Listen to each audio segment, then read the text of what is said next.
Alright, today's episode of my workbench is a freaking mess because I've been doing too many things like fixing lawnmowers and working on everything else. We're going to take a break from all that garbage. We got a can of cheap Aldi's beer and a Flatland Racing radiator protector for a Husqvarna 701, and I'm going to say just a Husqvarna 701 because that's what the instructions say.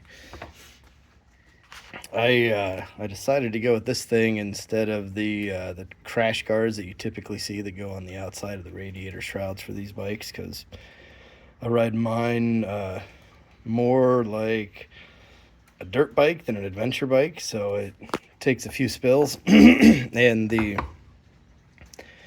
crash bars that go over the shrouds, to me, at least looking at them, look like they're only going to cover about halfway up the radiator, and then you just have a bar that kind of hoops like that. You don't have anything covering the whole side of it. I think these plastic ones for the front are fine. I've been running the stock one on the big 1090 over there since it's been new and never had any trouble with it. But that bike, the tank covers the side of the radiator, so you don't have to worry about the sides, just the front. And it's fairly rare to get something in the front, especially on a big bike like that. It's not like you're bushwhacking through the weeds or anything if you can help it. So we're gonna go with this. My personal opinion is the crash bars are for if you want to keep your body work pretty. Something like this is for if you want to keep your radiator from leaking. So this is what we're gonna do. Now, looking at the instructions here, and I'm recording this because I didn't see any videos on the YouTubes about putting one of these things on. It's pretty straightforward, but hey, maybe somebody will like to see this. So first thing, remove seat and side shrouds. We did that. Remove stock plastic front louver assembly and set aside. So we got to do this first. I have no idea how to do it, so we'll figure it out and then we'll come back. All right, we're going to start with these two bolts on each side that are a T20 Torx. We'll wind those out and see where we get. All right, took one out of each side. So there we go. And everything got all floppy, I would suspect. I might have to take the fender out. We'll see. But there's nothing else holding this guy in. There we go. There's one side out. We just give it a little wiggle. Let's come over here. Wiggle, wiggle. What's holding her in there? There we go. All right. One down. What's our radiator look like? She's still pretty clean. This bike is pretty new, not a lot of miles on it. I'm gonna dust those bugs off of there, and then we'll be right back. I changed my mind. It's just gonna get more bugs. All right, drop the two special milled bolts provided with the head ground off into the main guard at the bottom as shown in picture 1. Milled side of head on guard side. Insert into bottom holes. Start nut on bottom. Let's see what. Well, there we go. We get a tiny little grainy picture, and I see two bolts sticking out the bottom, and they must mean these fellers here. They's missing a little bit. Let's see how those fit. All right, we're gonna take the front fender off because I screwed with this for 20 minutes and I got tired of messing with it. So headlight has 3 bolts holding it on. It's already out, but you got a 1, a 2, and a 3. Then you undo the harness for the headlight, and we've got underneath of here where I'm not gonna bend because I'm old, there's 2 bolts that look just like these 2 fellers. I took those out already. I'm betting if I take these out, the front fender will come off. I were correct. We got those 2 in front, 2 underneath, and I just want to mention how nice this fender is. It's got nice metal inserts on it. It's molded well. Yeah, people say what they want about these bikes, and yeah, if you look at all the stats across the board, there's probably more issues with these than Japanese bikes, but they've been making XR 650s and DR 650s for 30 years and haven't changed them. So, you know, if you want to buy a brand new antique, you can, but some of us just like having a little bit of stank. All right, turns out this part is a proper pain in the ass no matter what you do. If you see these 2 tabs here, we're aiming for the holes on the outside. That's where I think those mill bolts are gonna go. But You'll see the shroud on the driver's side here has a slot in it. You got to get this thing underneath, and you got to get the slot around the bracket on that side for the shroud, and then this side just sits flush. And you got to do all that with your bolts inside there and get them to fall through the holes down there. So that's going to be a little bit of a trick, and I suspect the worst part of this job. All right, that wasn't that bad. Mild amount of cussing and drinking. What I ended up doing was putting this side on first, just the one bolt over here, and putting the guard on at an angle, and then you can get a hand in from the opposite side over here and wiggle that one in. Then you kind of come over here, and this side will be kicked out a little bit. You put the nut on that side so it doesn't come out just a little bit. And then I come over here, and I was able to get my big sausage fingers up under there, slide a bolt on the tab, and then set it down on, put the nut on. So wasn't the worst thing. Well, it wasn't easy though. Okay. Next step. Shoot, did I record putting the radiator shroud on? Let's talk about it real quick, just in case I forgot. Put one bolt in on this side, angle it out a little bit, then you can wiggle the bolt in from over here. After you got that done, come over on this side, put the other bolt in with the radiator angled out a little bit, and then you can put the nut on here too. If anybody's wondering, I hate editing videos, so we just pause in between and hope for the best. Anyhow, then bolt side mounts brackets to radiator guard as shown in picture number 4, using 4 6mm by 10mm BHSCS. The hell that is? Leave loose. Well, we have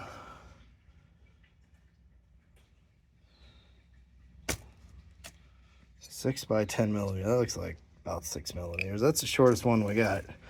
And the other part on here that we have are what else we got? We got these guys. 10mm by 40mm. Yeah, so these look like 40mm. And these are definitely not 10mm threads. These guys are whatever the hell these guys are.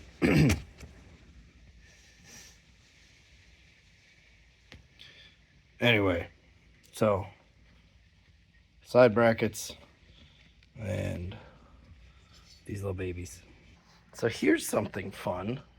This is the bracket that goes here, and it wants to go back that way, but I think you have to lose the toolkit or the toolkit box in order to do it, which I'm not incredibly disappointed about, because I got the Raid garage set up here with the box, but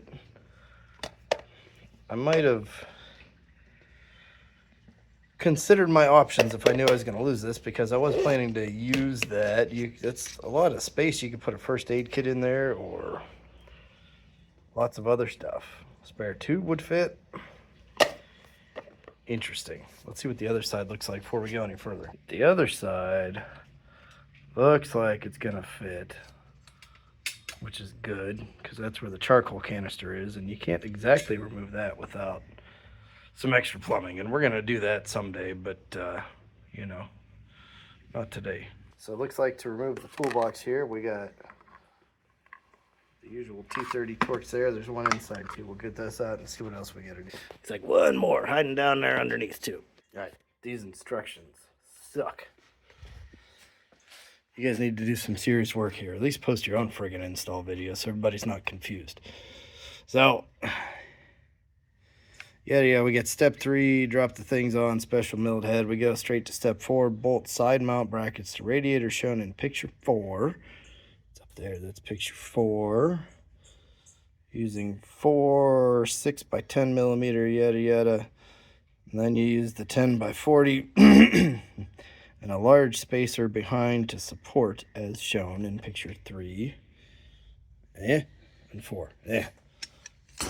which sounds straightforward enough, but they missed a couple steps. For one, which of these two is the large spacer? Is the one with the bigger diameter the large spacer, or is the thicker one the large spacer? Would have been nice if you said use the aluminum spacer or use the plastic spacer, or just frig off because we wrote terrible instructions and I can't figure out what these are for. Anyway, you need these. And you need yourself a T45 Torx. And what you're gonna do is come down here. We're on the driver's side again. You're gonna take this out. Hopefully yours doesn't come out like that. I loosened this already. Then after that's out, you're gonna take this one, and it fits right in there. And you'll know you have the right one, because if you notice, the hole's bigger. And this wanna go through there. Excuse me while I go get some Loctite. All right, that worked just how we'd hoped. So what we needed is two itty bitties and one big chunky. And we needed a 6mm Allen and a 4, which brings me to a pet peeve of mine. Sorry if you've heard this one, but this motorcycle is covered in metric Torx fasteners. They're everywhere, and almost all of them have a hex head on them too. Not all.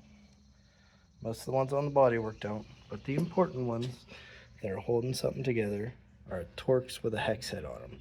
And that's fantastic when you're working on the thing, because you can take this motorcycle almost all the way apart with either an 8mm, a 10mm, and maybe a couple of bigger ones,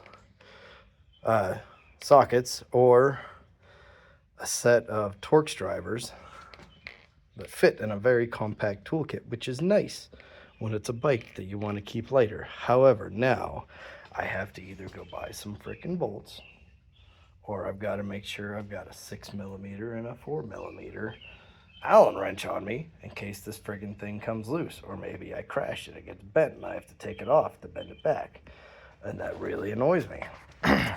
So far, I like the parts. They're well machined. Everything fits together pretty good. These are just loose, but I don't have any worries about that. But what the heck?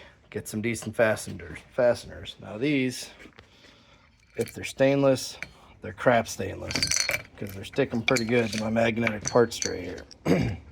So they're gonna rust in a little while. So step 2 here is gonna be keep these instructions, and they're gonna go with me along with the instructions for the frickin' AXP skid plate here down to fasten all, so I can replace all of those fasteners with either Torx or hex heads, probably Torx, because you don't know what kind of clearance you need for all these things. And we'll get good stainless ones and take everything apart and then put everything back together, and then I'll know that everything's in good shape. I can live with that kind of thing happening, say, where are we at here? Yeah, there we go. On the bark busters, right? These are a universal part.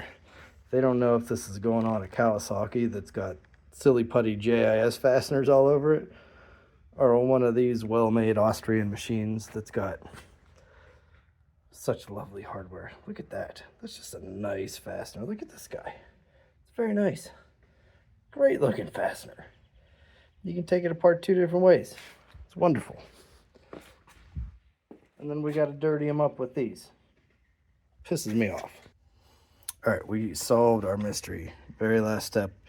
Reinstall side panels using 5mm by 20mm Torx and 2 plastic spacers between shroud and bottom mounts as shown in picture 6. Well, which frickin', that's the shroud already on there. Oh, wait. I'll bet you it's this bottom one here that looks like a crappy friggin' Allen head and not a lovely Torx head. So I think 5mm is going to be a different size yet. Let's see what we got here. Does it fit on a 4? Oh, look. Look. It's It's gonna be, what's that get? What are we gonna be for an M5? Is it a 3?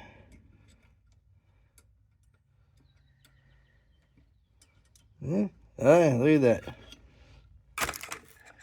One more size that we need in the toolkit. Piece of shit, now I'm mad. Alright, so we got 1, 2, 3. 1, 2, 3. I think it's safe to snug these up and the 2 nuts underneath now. Alright, we're all snugged down and looking good. Note when you're working on these, especially these 2 little guys, those are, what size were those? I think those were M10s. And you're screwing them into aluminum threads. There's no nut behind here, so don't roach on them real hard. You don't need to, you know, have your veins popping out of your arm or something unless you're 2 foot tall, in which case you shouldn't be riding this thing anyway. Same with those even. They're going into threads. I'm gonna get a good look back there, but they're in tabs on the frame. If I had to guess, it's threaded right into the frame there. I don't know if there's an insert or something back there, but point is, if you strip these out, wouldn't be the end of the world. You could drill them and chase them out a size bigger, no problem. You screw this one up, you're probably gonna have an issue and it's gonna be a pain in the butt to fix. I put blue Loctite on all of these, and don't forget, by the way, you got 2 underneath, under these 10mm nuts here. Those did not get Loctite because they're nylon, but I put Loctite on all 3 of these, and I just realized that a few minutes ago I was ranting about how I'm going to replace all these bolts with Torx, so that's cool. If you're not going to do that, then put some Loctite on. Whatever fastener is going to stay in here. Little dab of blue, not red Loctite. Don't put red Loctite on anything aluminum if you want to not hate yourself, unless some kind of manual specifies that, because the red, if you're not real careful, can pull the threads out with it when it comes out. It's a pain in the butt. Red, you got to heat to get out of there. It is permanent. The blue is semi-permanent, which means it'll hold the bolt in, but you can take it back out. Anyway, a couple last steps here. Step 6, install washer between the triple clamp and fender to space fender away from guard slightly. Show them picture 5. So that's the bottom holes on the fender, which the instructions didn't tell us we needed to take off, and I fought with that stupid shroud for 20 minutes trying to get it on before I decided to take it off anyway. Absolute garbage instructions. Garbage. Alright, so anyway, we're going to put the fender back on with our 2 washers, and they are going to go, I wouldn't imagine we're spacing out forwards. That has to be the bottom of the triple clamp. So we're going to put washers on top of here, and then we're going to use the bolts that were in there when we took it apart. And we must need to do that because the guard sticks down just a little bit. Follow-up question, if we're going to space these down a little bit, how's this going to fit? I guess we're going to have to bend the fender just a hair. Alright, we're all back together with the exception of the fender shrouds. You got to be able to figure that one out on your own. That is what your remaining parts are for. You got a plastic spacer and an M5 screw with yet another mismatched fastener on it.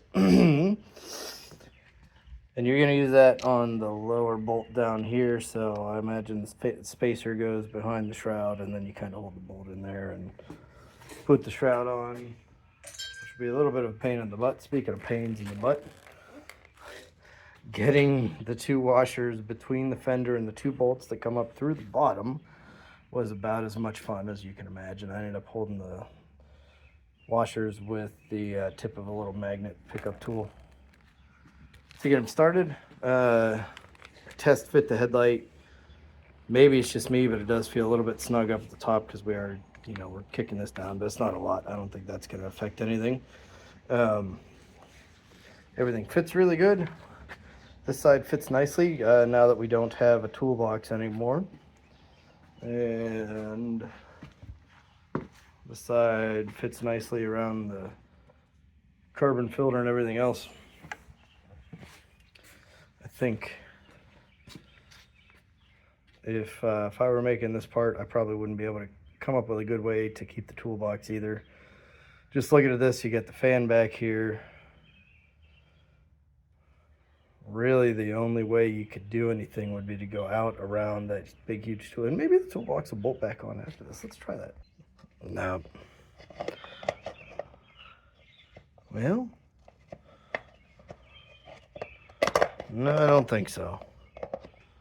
It might, but I don't think. We got, is that one of the holes down there? We got a hole. Where'd the inside one go? The inside one went there. Yeah, it's not gonna work. So you lose that little bit of storage.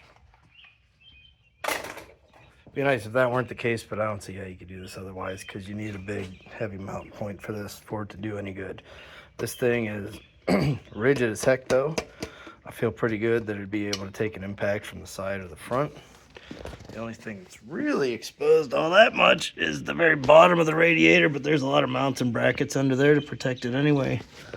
And in all my years of riding, I've never hit the bottom of a radiator on anything. It's always been the side of the front. Imagine if you hit the bottom, you got other problems to worry about. So there it is. They get -3 points for crappy fasteners, and we'll give them a +2 for fit and finish. So I'm going to score these a 7 out of 10.